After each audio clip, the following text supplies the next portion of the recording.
Step 1. First take a selfie or find a photo of yourself you like with contrast and shadows. Check for shadows by turning the photo into black and white in your photo app. Insert the photo to Sketchbook Autodesk.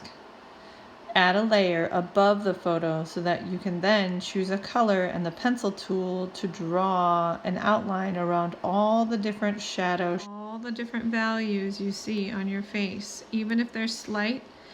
And little things like eyelashes are a different value than the white part of your eye and the gray part of your eye below or around it. So you're going to separate all those little layers out, even the smallest differences, just to keep track of where everything goes.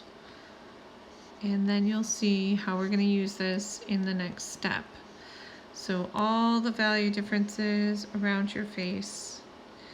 Zoom in really closely, and that can sometimes help you see the differences, and then when you zoom out you should be able to recognize that you were correct.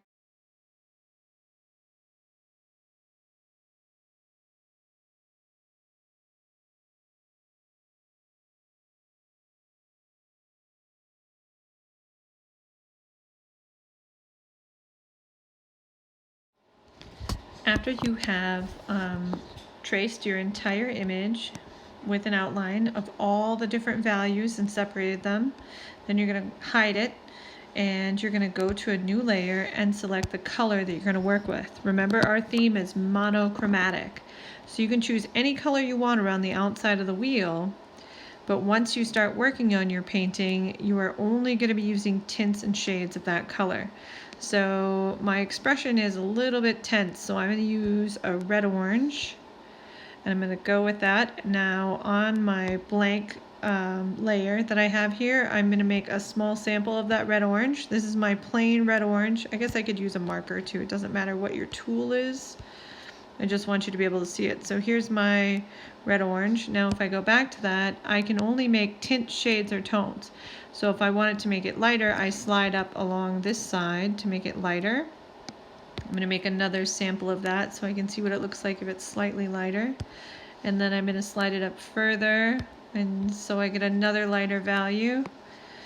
And then I'm going to slide it up even further, and I get a fourth hue that's slightly lighter. I'm going to go even further.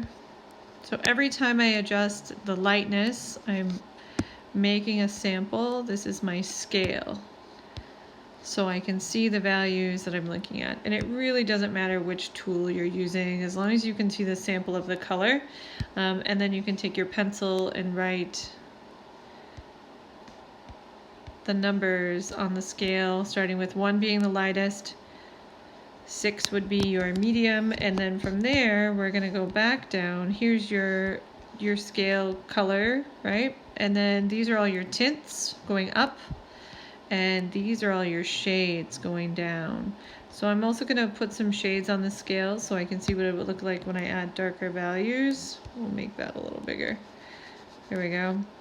And then I'll slide it down a little more. I'll make another hue. A little bit more. So this is what happens when you add black to your color. So you should have a whole set of these. Now in this painting, you're not going to use your skin tone specifically. I'm choosing orange because of the mood, not because it's close to my skin tone. So all of these tints and shades are related to like the expression more than anything else. So then the regular color is number 6. This is my first shade. That's number 7, 8, 9, 10, 11.